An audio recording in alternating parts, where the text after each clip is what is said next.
I'm Ryan. And I'm Andrew from the Dad.io podcast, a podcast member of the GonnaGeek network. Just like the show you're listening to now, the opinions expressed are those of each individual host. Check out all the other podcasts at GonnaGeekNetwork.com. And get ready, because geekiness begins in 3, 2, 1. Let's start podcasting, and welcome to episode 159 of Better Podcasting. On this show, we tell you to stop comparing your podcast. In this week's Better Podcasting download, we compare the difference of IAB compliance versus certification, and we also look at Apple Podcasts. And finally, in this week's Better Podback, we talk about your favorite episodes. Lauren, start the show now, because I want to compare this week's intro to last week's. Welcome to Better Podcasting, a show where we talk about podcast tips, tools, and best practices to help you succeed with your podcast. What makes us different? Well, just like you, we podcast purely out of the love and fun of it. Podcasting is our hobby, and we recognize that it's yours too. We always encourage your questions and feedback, and you can find all of our contact information at betterpodcasting.com. Here's your host for the show, Stephen Jondrew and Stargate Pioneer.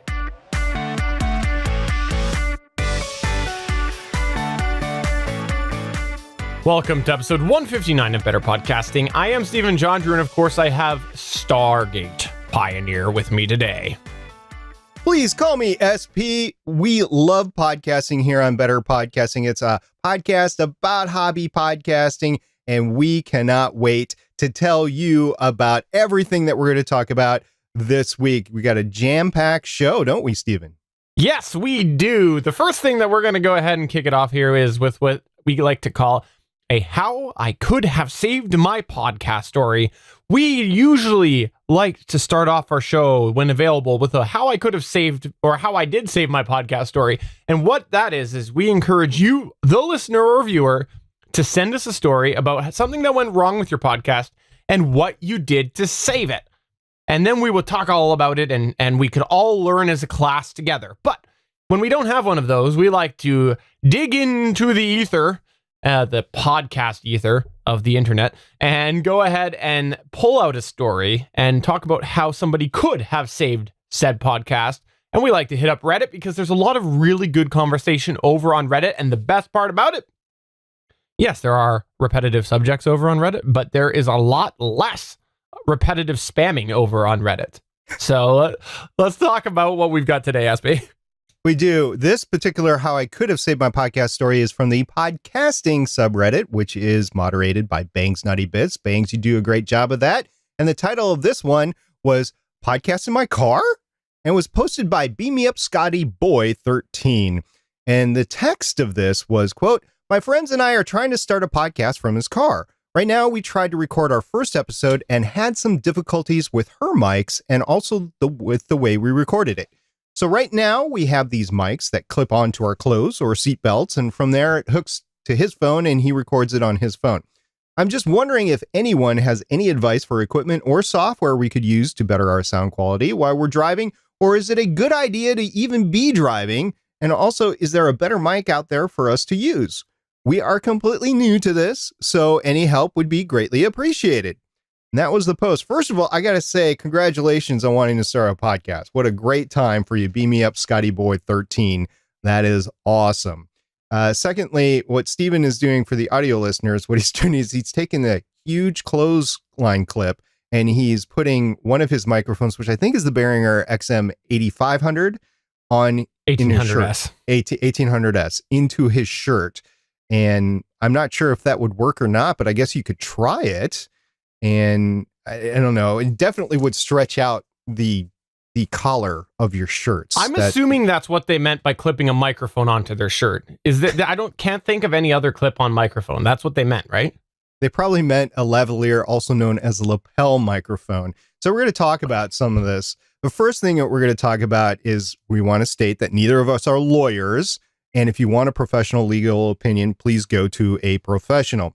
But here's our take. If you're recording while driving around, make sure you know the laws in whatever state, province, country, or locality that you're in regarding distracted driving.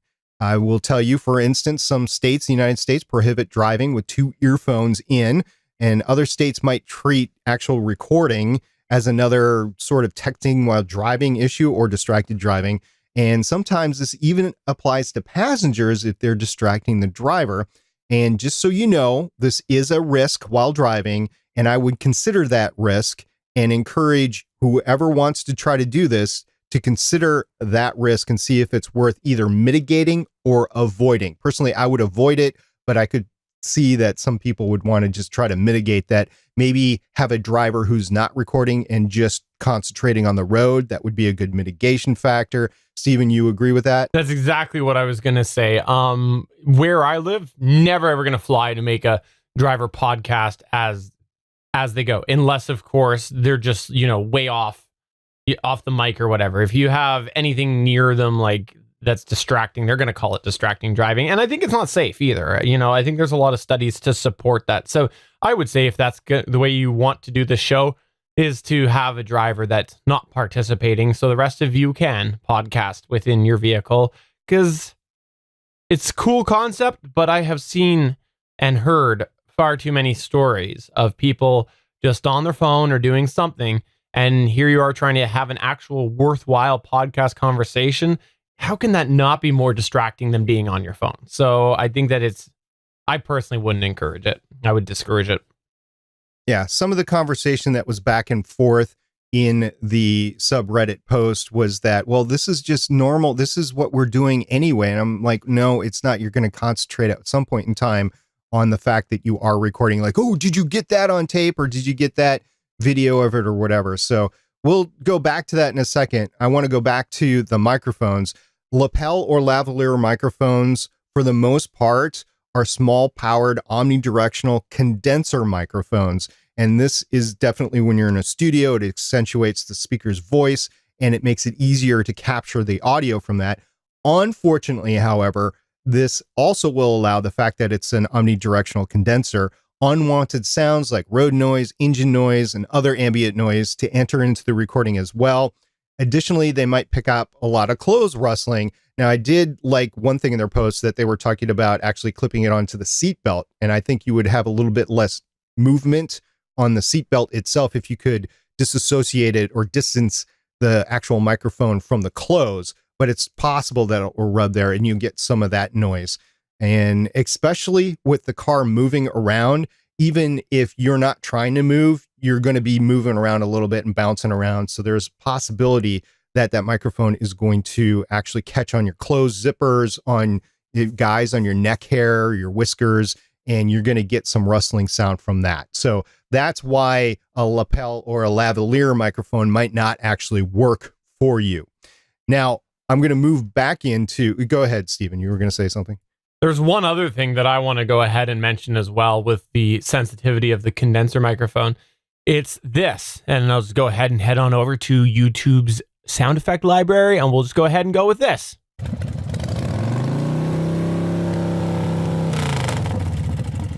You're passing vehicles. Like, come on, you're passing vehicles. How many times have we been next to that car that backfires, or that loud, ridiculous, no muffler lowrider truck or whatever, right? Like, it's absolutely ridiculous to think to do.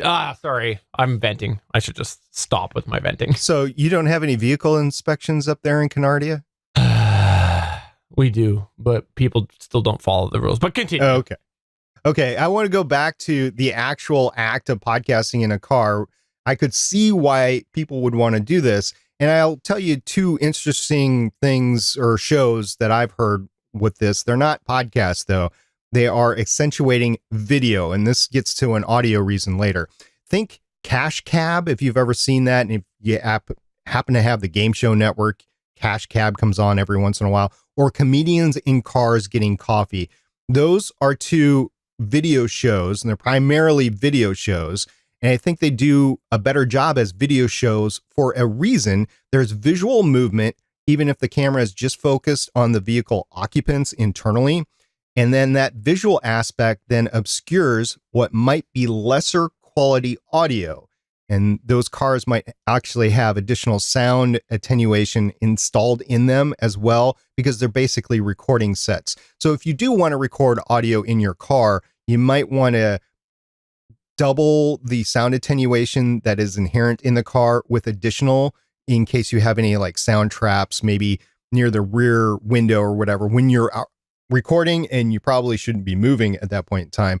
So those are things to consider. And I get why you might want to do this, but it's more a visual aspect rather than an audio aspect in my mind. And I might be wrong there. I don't know, Stephen, what do you think? Yeah, I just, I said it. I think that there's a specific idea that this person has in mind for doing this, and they think it's going to be really awesome for whatever reasons. But to me, it's just more headache than it's worth. I don't think somebody listening to a podcast is going to think that that's a really cool aspect to it. I think it's just going to be distracting, if anything. So if it was me, I'd abandon this idea. That's how I'd save my podcast. Well, I want to go one more step here. And if you do want to proceed while recording with driving around and have a driver that's not actually recording and turn it into an audio podcast, I would suggest a few things. First of all, most sets that are cars have hard mounted shotgun microphones that are aimed at the individual's mouths that are speaking. Or you could try this, a dynamic cardioid one ear cup broadcast headset like the Shure BRH 441M or the Shure WH40 XLR or the Audio-Technica BPH S2S. And what we're talking about here is one ear cup, not two ear cups, but one ear cup. And that seems to be legal in most driving applications. And yes, what we're talking about is passengers here, but I think the passengers being able to hear what's going on outside the car is going to make the whole thing safer if you want to go through with that. Now, if you want to use lavaliers to back up your recording, go ahead, but I would steer against using them as primary recording devices. And I think what you're going to find ultimately is that you're going to want to go with the audio either from the shotgun microphones or probably those headsets more so than the lavaliers. So that's my thoughts on all that. I still wouldn't do it. I don't think there's a great value in it, but I don't know. Maybe they're seeing some value in it. I think you hit it on the head with the comedians in cars getting coffee. I think that's the inspiration for it. And again, I'll just go ahead and say that really solid, actually I didn't say this yet, but I'll say really solid sound advice from Stargate Pioneer there. If I was to try to do this, I would do all the things that he said, but I wouldn't try to do this because I think it's just more headache than it's worth. A one-off specialty in a mall somewhere for some reason with some theme, cool. I don't know, like maybe you're setting up like it's celebration day at your local mall and you do a podcast there for some reason.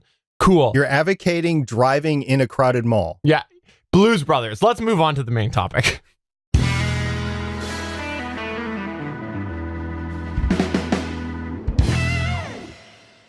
With over 609,000 total podcasts now available in Apple Podcasts, the odds are that as a podcaster yourself, you've checked out a few other podcasts that are available. In fact, many podcasters start podcasting after listening to podcasts themselves. Crazy, right? Well, the further thing is that odds are that as a podcaster yourself that has checked out a few other similar podcasts to yourself, or even possibly checked out podcasts directly in your niche. There's a good chance you've done that. Well, maybe it's the subject matter that had you intrigued. You podcast on the subject matter because that does interest you after all.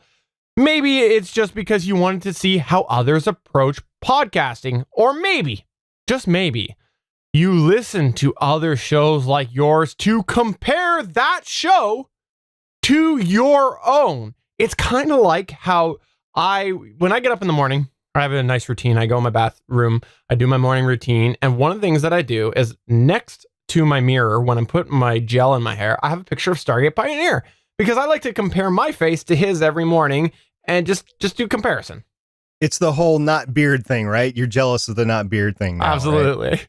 Yeah.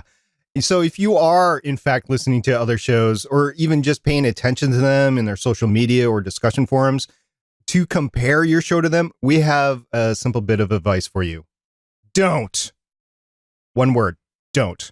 Why? Quite frankly, There is always a show with more downloads. There is always a show with more feedback. There is always a show with more advertisements. There's always a show with more opportunity. There's always a show with more reviews. There's always a show that gets more awards than your show. And there's always a show with a bigger Patreon than yours and makes more money than yours. There's always that show out there.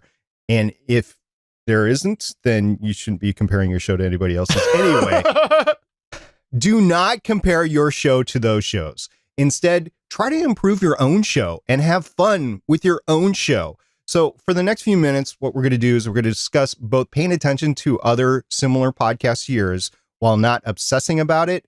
And we're going to talk about don't and why not to compare your show to others. And we're going to start with the paying attention to other similar shows. So if you're starting a podcast like late this year and late 2018, odds are you have company in your podcasting niche. Niche is your subject matter that you're talking about. Even if you find your podcast show in rare waters, which you happen to be alone in your niche, odds are there are other shows that have similar enough facets to them that they provide examples of how to approach the subject matter. So whether it's an interview style show or a reporting style show, a storytelling style show, a panel style show discussion, or recording a live event, or, whatever, there is probably a show that is close enough to yours that you might want to pay attention to what's going on with them. And there are benefits to paying attention to other shows. We're not saying that you shouldn't pretend that they don't exist. You get a sense of the trends and the subject matter, and you get additional opinions on your subject matter that might help broaden your assessment of how you approach a subject matter on your own show. You might hear some feedback from listeners that you can take into consideration on your show. I mean, don't read it out like it's feedback to your show, but it's feedback for the subject matter area. And if you are learning how to podcast, having examples talking about your same subject matter can be invaluable.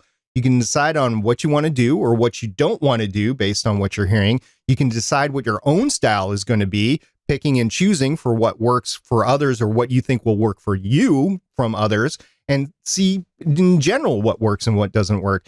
Find your own personal taste in a broad show layout. Do you want to do segments, or do you want to do a free flow discussion? How do you want to approach it? Do you want to do well-researched with music in the background, do a little Radio Lab or NPR style production? Whatever's up your alley, you can pick and choose by listening to other shows and how they do it. And it's okay to moderately listen to other shows on your topic or shows that are like yours. But, and here's a big but, if you obsess about them too much, you're going to be crossing that line into comparing your podcast to other shows. And again, Stephen, we say, don't compare your show to others. Only your face to Stargate Pioneers. That's the message in this episode. It's the baby face. You're just jealous of the baby face. At the end of the day, your show is unique, no matter what the case is.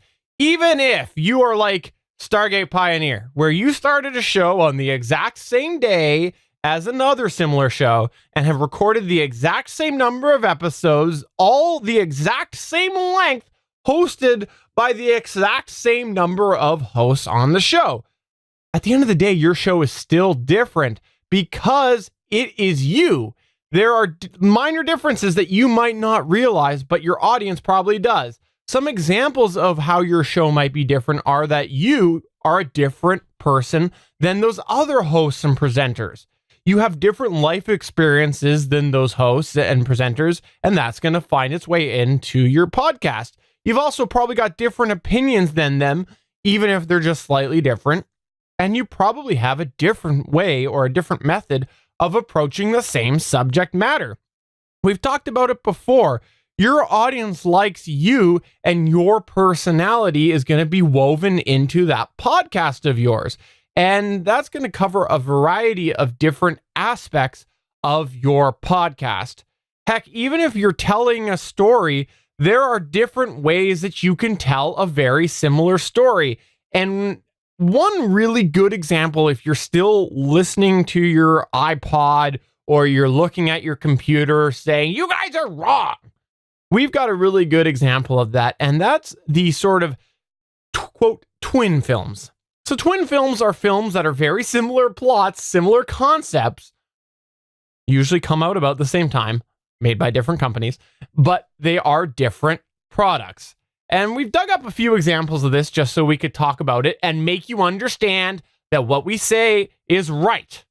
And one of the ones we'll go ahead and kick it off with here is one of my favorite ones because I like to quote the song all the time, and it's Armageddon and Deep Impact. For those of you who were not born then, I'm looking at you, Zachary Webb. No, I don't know how old you are, Zachary Webb, but Armageddon and Deep Impact came out in 98, and they were sort of end of the world stories, both because of, was it an asteroid? Yeah, asteroids that were going to collide with the Earth and create a life-ending event. And Armageddon was a more action-packed, unrealistic, unscientific version, but it was just fun to watch. And it was with Bruce Willis and a host of other guys. If you haven't seen Armageddon, go out and watch it. Deep Impact was a little bit more of the scientific approach to things, but it also had big-named actors in it as well. Told two different stories, one from the realistic, and it actually happened in Deep Impact, or at least it happened a little bit in Deep Impact. And the other is Armageddon, where they basically went up to the asteroid and they were mining and stuff. It was okay, whatever. But it was really fun to watch. Two different stories. If you wanted the more scientific version of things, like, oh no, this is really what's going to happen, Deep Impact was your thing. If you wanted the more action-packed, wham, bam, boom sort of thing, Armageddon was your thing. And both had compelling things to two very different audiences. Both were put out in 1998, as Steven said, and it was no actual, there was purpose to the point that both of these films were at the same date. But that's not the only one. There's a whole list of these twin films. And we'll go ahead and put this full list in the doc because we're just going to cover a few of them today. But we have a whole bunch that we dug up just again so that you can know that Stargate Pioneer is right. Stargate Pioneer and Steven. One that Steven actually brought up before the show was the whole Gone in 60 Seconds and the Fast and the Furious movies. And these movies weren't in the same actual calendar year, but they came out a year apart from each other in 2000 and 2001. And one obviously made it into an entire series, and the other is, it was a one and done. But they were both done at the same time about car thefts and stuff like that. And yeah, that happened. But it's not just action and car thefts. There's other minor movies that came out about the same time. And I say minor, but they're still, thought of today. Steven, you got a couple that you want to talk about? Yeah, you know what? One that's sort of, a lot of people don't see the similarities until they realize it, and it's pointed out to them, is The Truman Show and Ed TV. Those came out 98, 99. Truman Show, they're both basically reality TV show concepts, and that was really when reality TV was sort of becoming a thing, and the idea was people sort of scrutinizing one person's lives. Yes, very different plots when you look at them, but they are still considered twin films. Yeah, another couple of films that really caught my eye here, going back to 1985, is Weird Science and Real Genius. Both came out in 85. I think it's in 1985. Both came out about kids doing science stuff, and different companies produce them, but there are still big hits to this day, both of those movies. Now, the science in neither movie stands up to today, but they're still fun to go back and rewatch. And this list goes back to the 60s. I mean, Dr. Strangelove and Failsafe. It goes all the way to 2016 with Batman versus Superman and Captain America Civil War. I mean, there are tons of shows, tons of movies every year that are like that. Steven, you got one more you want to talk about? I'll talk about one from way back. You got to get in your time machine for this one. Way back in 2016, there was a couple of small indie flicks. One was called Captain America Civil War. The other one was called Batman versus Superman Dawn of Justice. That was Batman versus Superman Dawn of Justice. Both of them very similar ideas. Battle between two infamous superheroes. And that was, 2016. So it's still twin films, still happening. And again, this is to show you that your podcast, while it might look very similar, might have its own unique flavor, and it's not just podcasting that has that happen. Right. The point here is that each movie in each pair was different in its own story. And as a viewer, you can like either, you can like both, you can like none of them. And that's the same way as podcasts. You just want to make your show the best show it can be for listeners, because there will be an audience for a good show in your niche. Now, P.S., Emily Prokop, story behind Twin Films. I want to hear an episode on that. Whoa, calling out Emily. That's crazy. Twin Films. That would be a great story behind, because she could do one of them. She could do all of them. I don't care, but I want to hear an episode of the story behind on Twin Films. Now, your niche for your podcast might actually have a different size of a market compared to other niches. Even with Better Podcasting, this is a great example. Our niche is the hobby podcaster, which is a subset of all of podcasting. Now, neither Stephen or I would ever think that Better Podcasting itself would corner the how-to podcast market. That's not even our intent. And we're just using this as an example, because when a lot of people start thinking of show numbers, their first thought is to compare it to that big similar show. But that's irrelevant in this case. And I'll give you an example. For a long time, Better Podcasting actually had lower numbers than the GonnaGeek show, but there was more interaction in Better Podcasting than on GonnaGeek. So instead, we focus on the connection with people rather than just worrying about our numbers. So this means that the average amount of downloads for a podcast might not apply for your show. We talked about the average amount of downloads per show, and they varied from month to month over the years, from like 130 to 200 or something like that. But your niche worldwide for your show might just be 50 people. Like, say it's a local show or maybe really specific subject matter.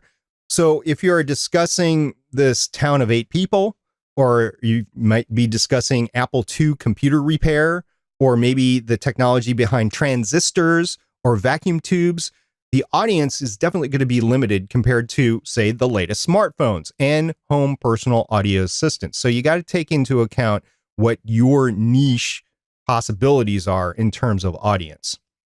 Also, Stephen, let's talk about podcasting goals.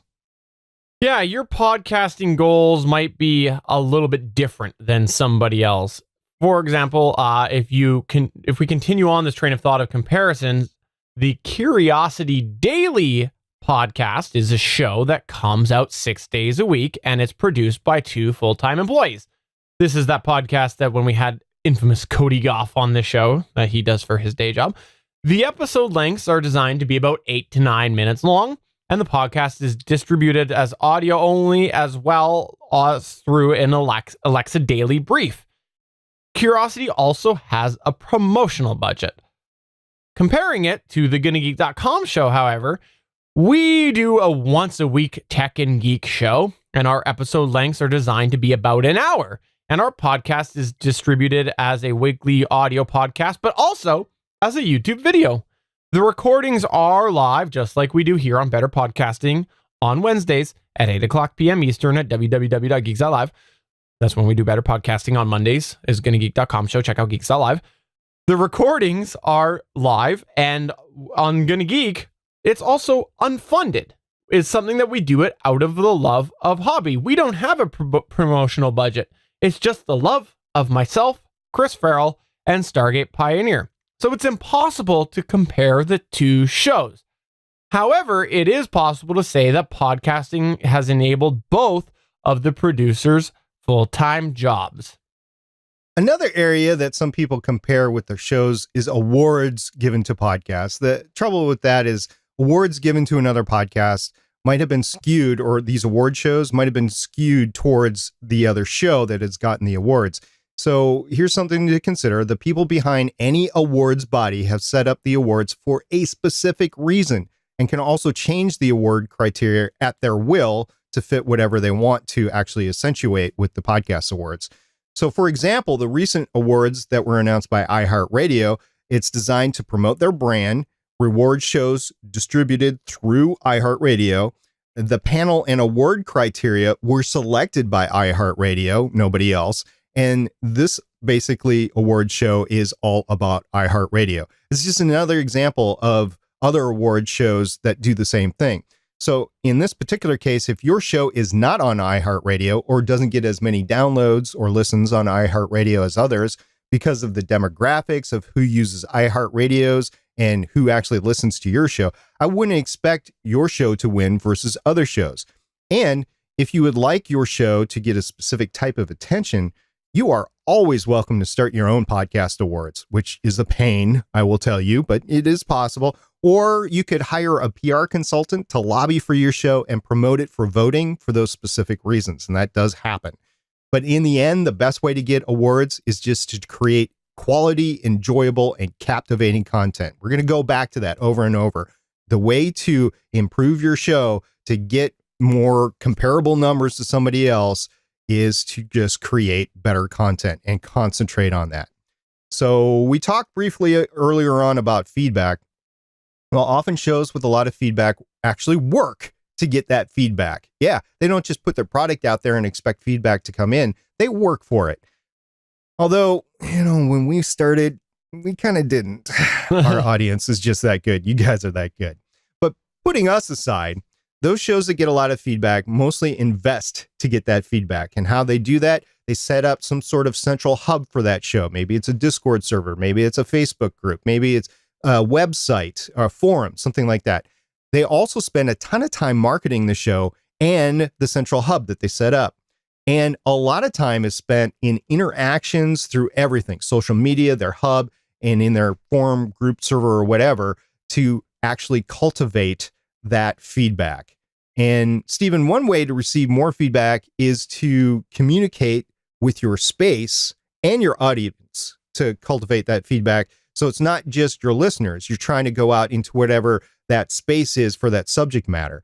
And you can always ask for feedback on your show if you haven't asked for it already. And like we do, we always ask for feedback at the end of a section or at the end of a show. And if you ask for feedback, just make sure you have a place for that feedback to be sent to, whether it's an email address, a Twitter account, a voicemail, something like that. So while you might be seeing that show over there getting so much more feedback than you, just know that they might be putting a lot of money and effort into it. All right, let's go ahead and kick it over to something that we don't really talk about much over here, but it's the quote, "That other show has advertisements. My show doesn't have advertisements." And that's exactly how everybody who says it and posts it, that's exactly how they sound in my mind. Did you know that when you enter into an agreement for advertisements, that it's actually a two-way contract? It's not all that it's cracked up to be all the time. If you don't read the ad just right, potentially the advertiser could pull money for that ad. Or if you don't publish an episode as scheduled, the advertiser can pull the money for that show. If you don't get a certain amount of downloads per episode, depending on the agreement, that advertiser can pull the money for that show. And guess what? If you discuss certain topics that don't gel with the advertiser or are outlined, that advertiser can pull the money for that show.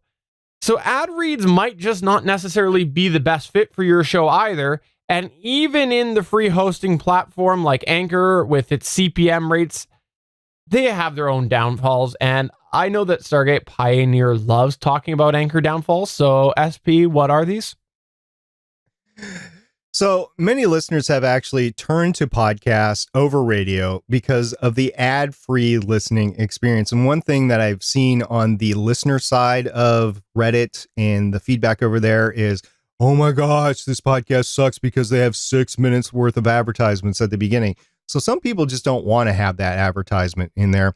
And here's the thing with a hobby podcast that you're trying to grow your audience, forcing your listeners to listen to off-subject or poorly placed ads for very little CPM.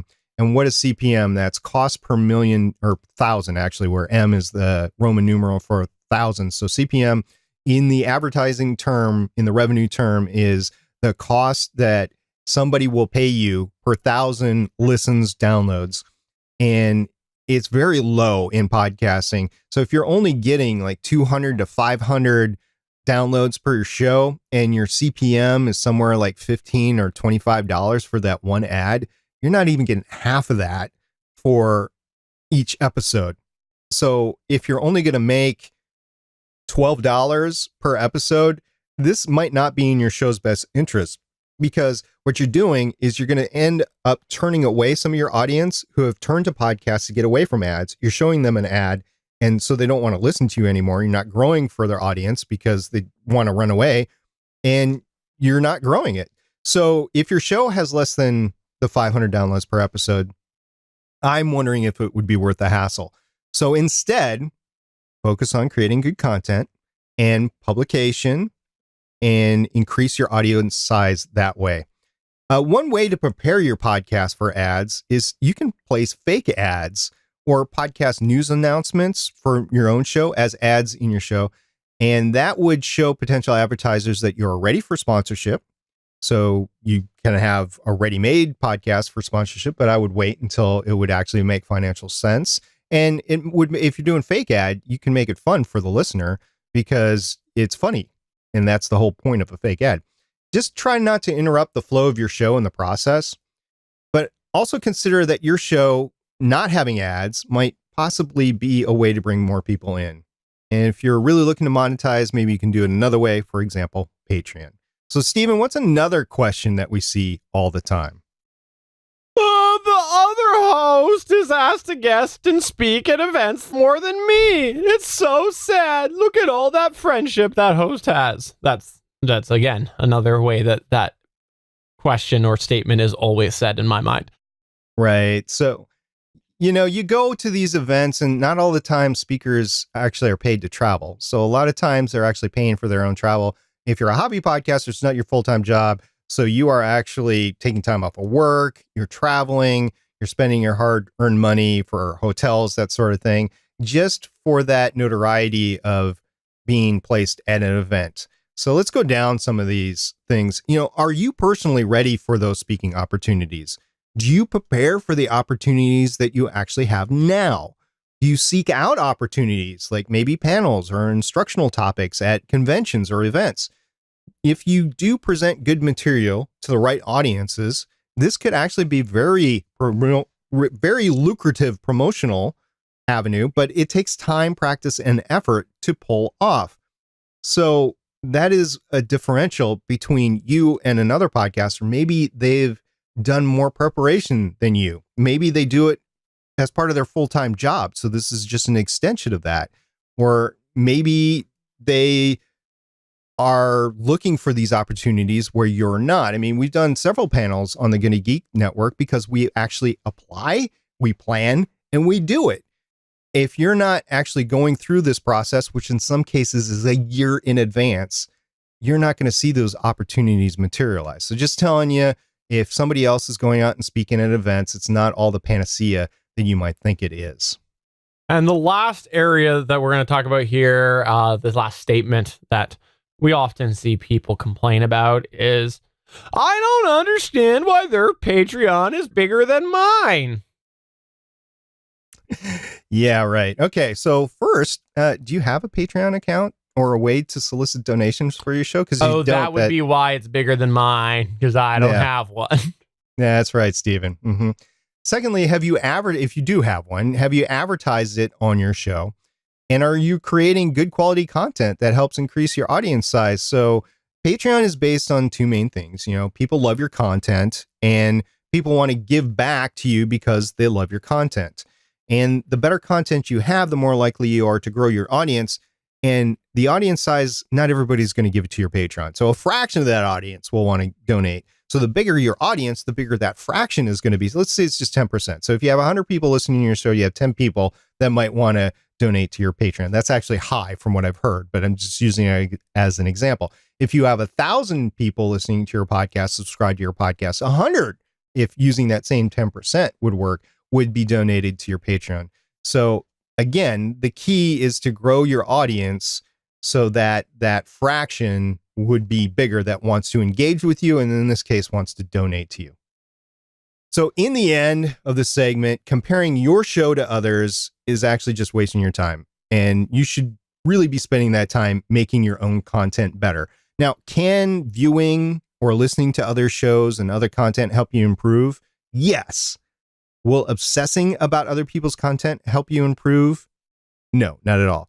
So stick to your guns, stick to how you want to produce your content, improve them, make great content, build a relationship with your audience, and look forward, especially now, to what you can do better in 2019. It's the next year, which reminds me, Stephen, we have something about that. We do have something about that. We want you to let us know what is your one goal for 2019 to change on your show. You got to get this into us really quick here, really quick, because otherwise it's just not going to make it onto the show. We are sending you on a mission. Submit to us by December 9th. What is one thing that you want to change on your show, listening back to it, and what you think a listener might take away and say, hey, I'd like to see that change. It can be audio quality, it can be content, it can be anything. There's one thing that you think would benefit your listener to changing that they might actually notice. Send that in to us to podcast@betterpodcasting.com. Ideally, you send us video, but if you want to send us audio, that's awesome. And as a fallback, feel free to send us an email submission, because we want to collect these together and do an episode and give a bunch of people a bunch of advice. So we're not comparing, we're helping each other. That's the thing. We're not comparing to each other. That's right. So if you actually have a tip on how to pay attention to other podcasts that are like yours without obsessing about them, please contact us at BetterPod on Twitter, podcast@betterpodcasting.com. Like Stephen just said, is our email address. We'd love to hear from you, and we will read it or play it on a future show. Well, let's go ahead and move on to the Better Podcasting download. Welcome to this week's Better Podcasting download. At this point, I'm ready for people just to say they don't like me, because I've ranted earlier at the top of the show. I did a little voice during the last, and I'm going to rant again right now. Let's talk about some news that came out this week. There was an article posted on podnews.net about the meaning of IAB compliance. If you want to check this out, you can definitely go ahead and do this. We'll have it in the show notes at betterpodcasting.com/159, or head on over to geeks.link/meaning. That's geeks.link/meaning, MEANING. And SP, before I chime in on this, why don't you go ahead and summarize this article for the listener and viewer? It was a in-depth review of one particular podcast, which was ESPN, and they claimed that they had one download, but PodTrack, who also tracks their downloads, actually said something completely else. And so this led James into a deep dive into what it is going on with compliance. What does compliance mean? And what's the difference between compliance and certification? And what does certification mean? And we're getting a lot of these questions now that we're roughly a year into this IAB Podcast Measurement Guidelines 2.0, which were posted in December of 2017. And a lot of people are starting to ask, well, I'm seeing some differences. What do they actually mean? So, Stephen, you have done a lot of research into this. This is something that's near and dear to your heart. What is the takeaways for a hobby podcaster? Yeah, first I want to say that the big thing that you want to know is that there is a difference between compliance and certification. That's the takeaway from this. And what that means is the IAB, who sets the standard for the podcast statistics, how they're all generated, they have a process that if you want to get certified, if you're a company that wants to have your statistics program certified, you can do that. There's a process. Nobody's had it happen yet. Apparently, Blueberry is very close to announcing it. They've been saying, just short of saying that, all for the last few weeks. And there's a lot of people who have read the outlined document for IAB compliance. And so they say that they are compliant with IAB statistic guidelines. Well, let me just go ahead and say right now that there is, it's important to note that when you look at the IAB compliance, the guidelines that are established, yes, you can go and try to be compliant to it, to the way that the document is formed. There's a very clear document that I've actually looked into, and I've read the whole darn thing. And it's very clear on what they expect if you want to be compliant with IAB statistic measurement protocols. But the thing is, everybody is interpreting this standard. So there's a little bit of deviation because of that. You know, you don't have one specific body that is controlling them. And when that happens, then they become certified. So then they are essentially apples to apples. As it goes right now, everybody's sort of just taking their best guess at what the IAB measurement guidelines, how to execute on those. So that's sort of the main takeaway from this, is that there is a difference between compliance and certification. And you need to know the difference if you want to know whether or not it is an apples to apples comparison, because of the fact that everybody who is, quote, compliant but not certified might be interpreting it slightly different. And that's where you might get some numbers. And I'm just going to go ahead and call it out right now and say the use of the phrase compliance and certification. I have seen so many companies and representatives for big companies misuse this. It's very clear to me, and I've actually said it on the show, it's very clear to me that when somebody says they're IAB compliant, that doesn't mean they're certified. And especially when you know the fact that they are certified, that there is no certifications yet. But pretend that that's not a factor. Someone says, I'm compliant with the IAB guidelines. That's not saying that they're certified. And I've seen a lot of different people rant about companies and go, this company isn't IAB certified, but they're actually not realizing that the company's claiming to be compliant, or they're just taking that message when they're saying that we're compliant. So they're acting like the company is out there stating that they're certified when they're not. They're actually, the company that is making this claim is saying that they're IAB compliant. So I think that this is important for a hobbyist to know, because when you see those feuds happening, you see big company B and big company L, or whatever it is. You see them complaining about possible competitors because there's no way they could be possibly certified by the IAB. You need to look to see what the messaging is by that company that is claiming such. And maybe what it is that that company is actually saying that they're trying to be IAB compliant, which is basically at this point what everybody is doing, since nobody is yet technically certified. So it's the same thing. So when you see those arguments online between companies, don't worry about it, because everybody is subject to this until somebody is certified. Until that certification happens, doesn't matter if you're a big company or small company, you're still interpreting the IAB guidelines that are outlined. And so there will be some variance. But we actually had a recent conversation in our Discord server, and there's another factor that you should consider with this as far as variance goes. And again, I've read the document, so it was a really fun conversation I had in our Discord server. And what it is if you actually read the IAB guidelines, there's almost a manual process that is outlined by the guidelines. What there is in the outlined steps, the step 5 is actually called, quote, step 5, audit the process. The goal of this section is to allow for adjustments to the metrics generation. Metrics platforms need to watch for behavior that indicates that the quality of the metrics is diminished and investigate the source of potential errors/fraud. We recommend that the entire process should be self-audited on an ongoing basis. Red flags should be identified and metrics adjusted based on a deeper investigation of the red flags. End quote. It continues on from there. That's the document of the IAB guidelines. So the fact that the guidelines actually specifically have this quote, this word for word quote that I just read out, says that they expect manual investigation of the metrics when there is a spike.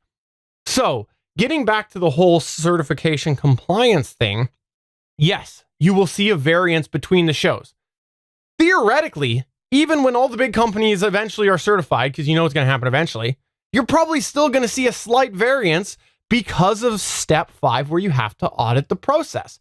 If a company goes and audits the process and they see that something is making it through the filtering, if they go and make the changes there, and then another company hasn't identified that yet, well, for a while, until that company, that competitor company, has identified and made the change on their end, you're going to have that difference.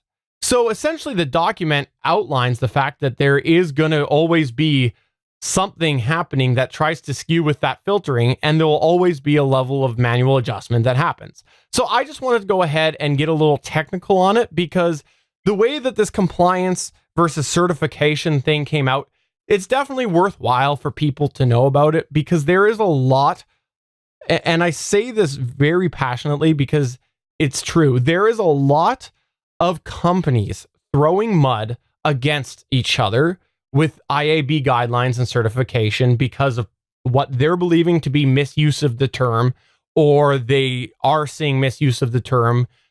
But you just need to know that at the end of the day, unless somebody is actually certified, right now the companies are just taking their best guess at what the IAB guidelines are, and so you're going to have variation. So there you go. That's my little rant here. I just wanted to talk a little bit about that, get a little ranty, get a little bit in depth on the detail and the thought behind that. I probably could have done a lot more talking about this, like a full episode's worth, but why bore you with statistics?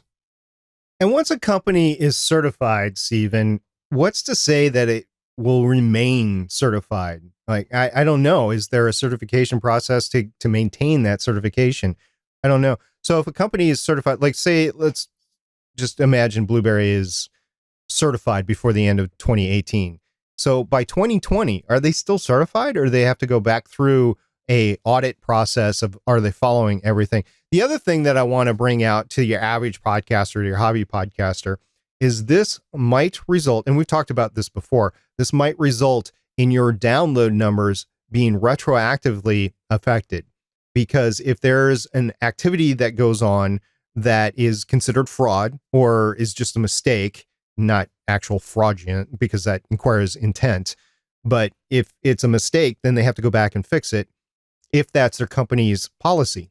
I don't know if that'll be part of the certification process or not, but your downloads could be effective in the future anyway. So one example of this is the Apple Watch. When Apple Watch Series 4 came out, I believe, it automatically, or maybe it was Series 3, I forget which version it was, but it automatically downloaded a lot of podcasts, like the last 10 or so, to these watches so that it could be available to play.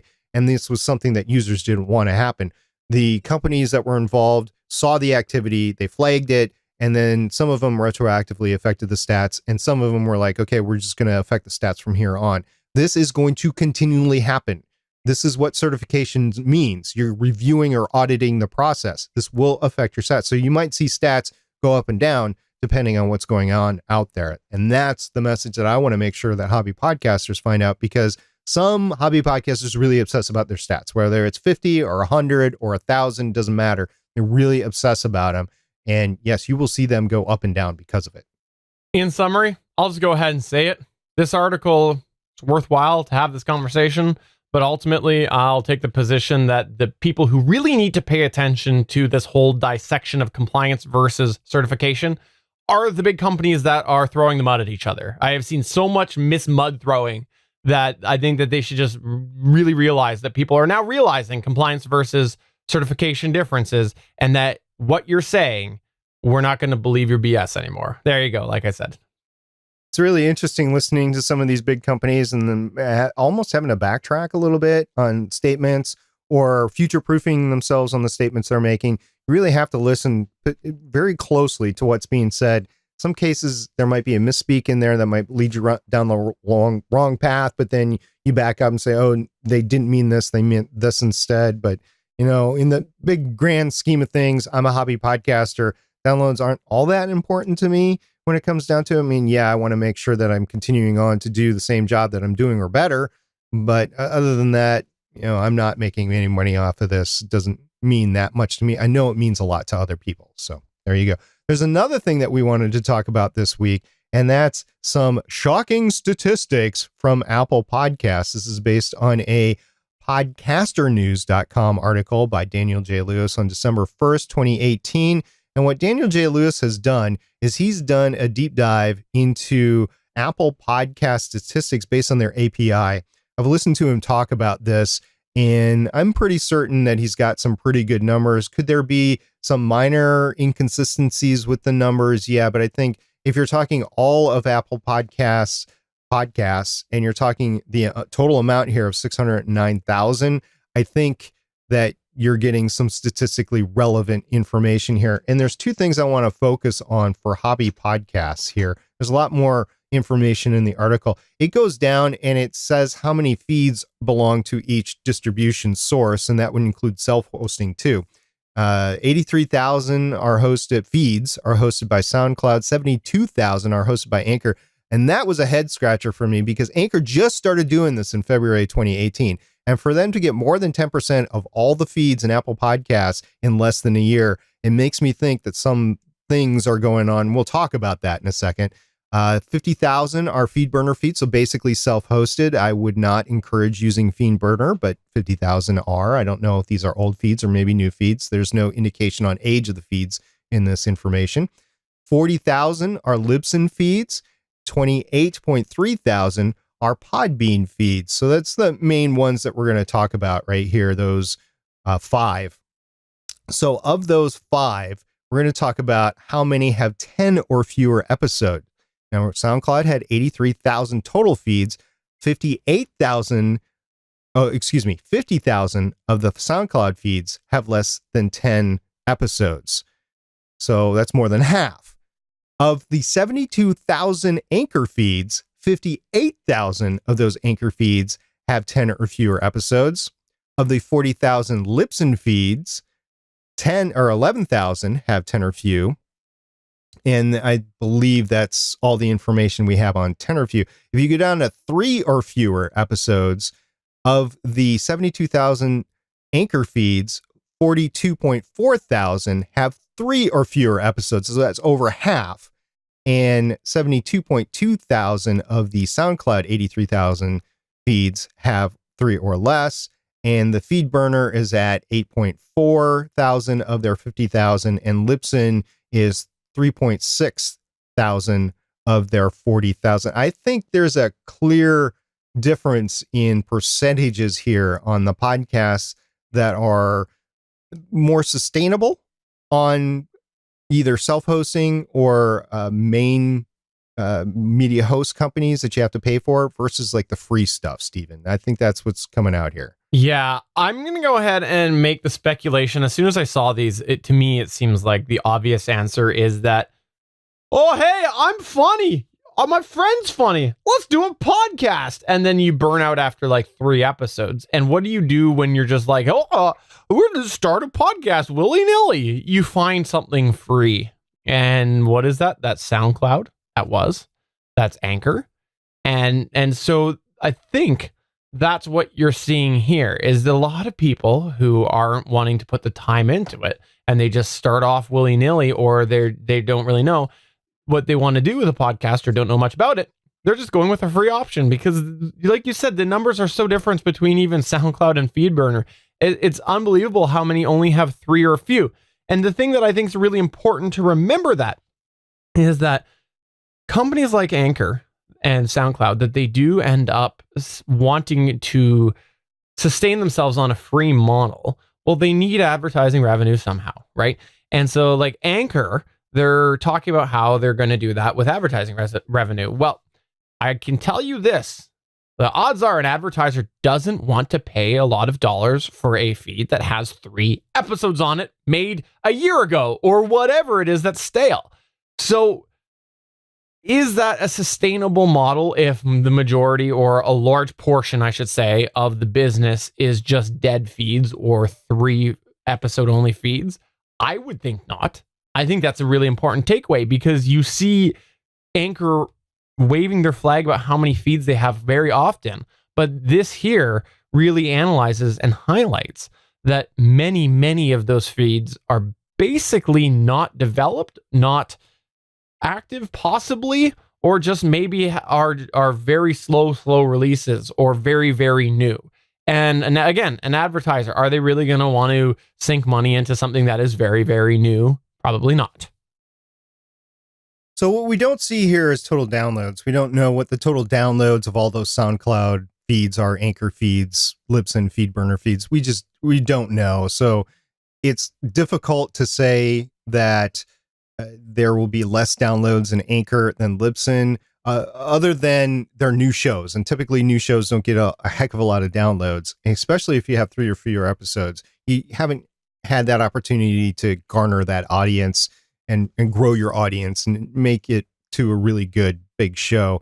And I would think if you're some big celebrity that already has some sort of following, you're not going to use like an anchor out there for free. You're going to want to control your content a little bit more. At least I would if I was thinking that sort of way. So I think I'm having a real problem here, Stephen. And we've talked about this before and you've set me straight. But if I'm a new podcaster and I'm just learning and I'm just like, oh, this is so cool, I want to get in this hobby. I was thinking, why would I not want to use Anchor? But you set me straight and you were like, don't use Anchor because eventually you're going to want to do things that Anchor won't let you do. And it's the same with SoundCloud. SoundCloud doesn't have a couple of things with them. First of all, they're not IAB compliant, which doesn't mean what everybody thinks it means, but they're not IAB compliant, and they don't have ID3, the updated ID3 Apple tags that were at WWDC 2017. So it kind of puts those two out of my mind if I'm trying to make a better podcast. So if I'm making a better podcast, what I want to do is one of 3 things. I want to self-host, which I would love to do, but I just don't have the time to do it. Or I would use a media host like Libsyn or Podbean. Those are my 3 options that I would present to you.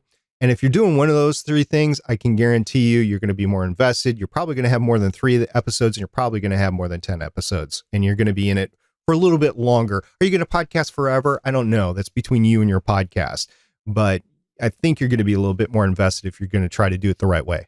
Absolutely. Before we bounce off of this and head into the Better Podback, I just want to say that this whole crawling is very interesting from a couple of perspectives, and one of which I don't want to delve in too much more, but I do want to just plant the seed so people can comment on if they want for a future episode, is that Daniel J. Lewis was able to audit how many people were hosting on certain media hosts. And if you look at the original source they have, it was because of the way that the RSS feed was hosted on a certain media host or on specific media hosts, showing that that person did indeed, those podcast feeds were tied to certain other companies. So I think it's worth mentioning right now. Like, I know there was reference that he had to the whole idea of trying to track how many were on Blueberry was difficult because of the fact that a lot of them are hosted on their own domain and stuff. I remember seeing that somewhere along the way. So it's just interesting to see sort of the differences between the actual feed URLs and how it enabled Daniel J. Lewis here to be able to actually pull some great stats that are very favorable for, you know, the amount of podcasts that like other companies have, like Libsyn. How great is that they could see how big of a percentage they had within the Apple directory, right? It's a really cool thing that they can go ahead and wave their flag on. So yeah, does the Apple directory have everything? No, but it's such a big hub that it's statistically relevant, at least, to talk about percentages of 3 or few episodes or 10 or few episodes. But let's go ahead and get to a couple of quick messages for our Better Podback.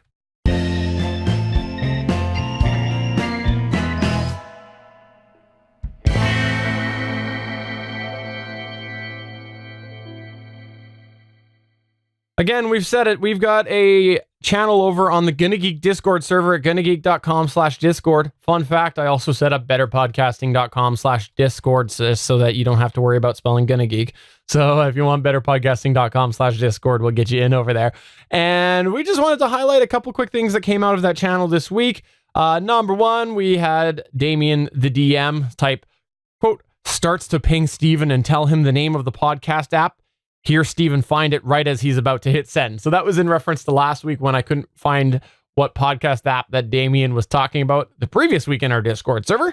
We also had Jonathan Bloom say, I know that some people use Audacity, which is great, except I sometimes hear that it takes time to edit. I'm on Logic Pro X, and I always say X because I don't like people using X for 10. Anyways, for 10. I am on Logic Pro X, and I am finding personally my time to edit is decreasing.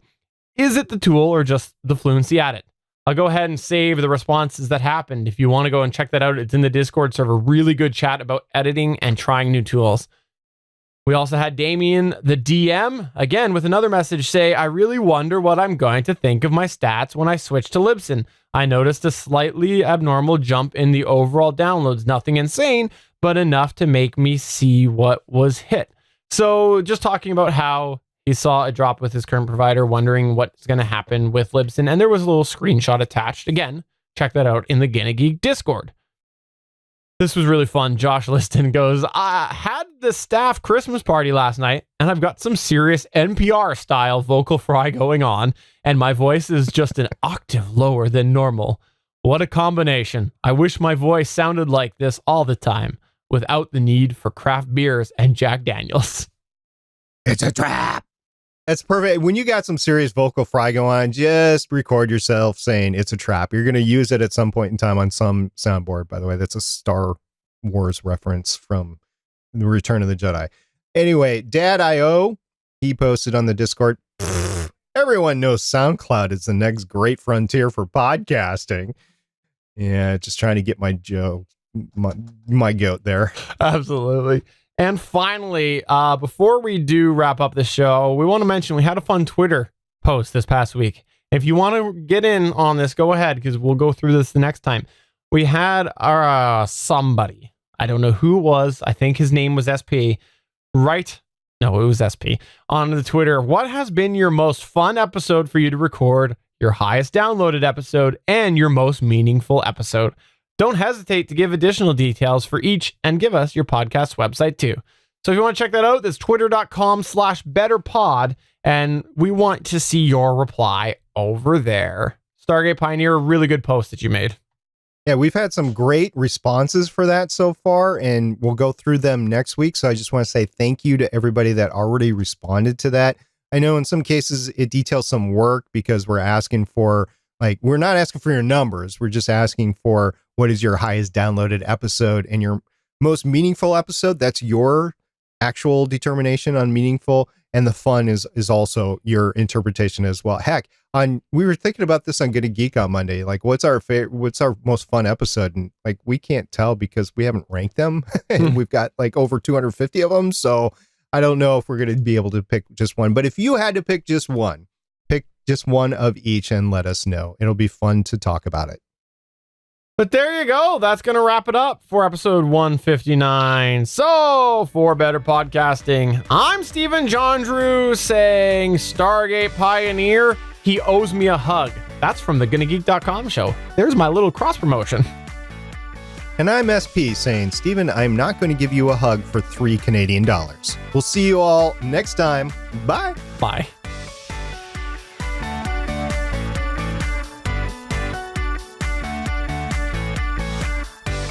Thank you for listening to another episode of Better Podcasting. We want to hear from you. You can find all of our contact information at betterpodcasting.com. If you like the show, please consider giving us a 5-star review in iTunes. We encourage you to check out all of the other geeky podcasts available at GonnaGeekNetwork.com. This has been a GonnaGeek production. Thanks for listening, and we will see you again next week.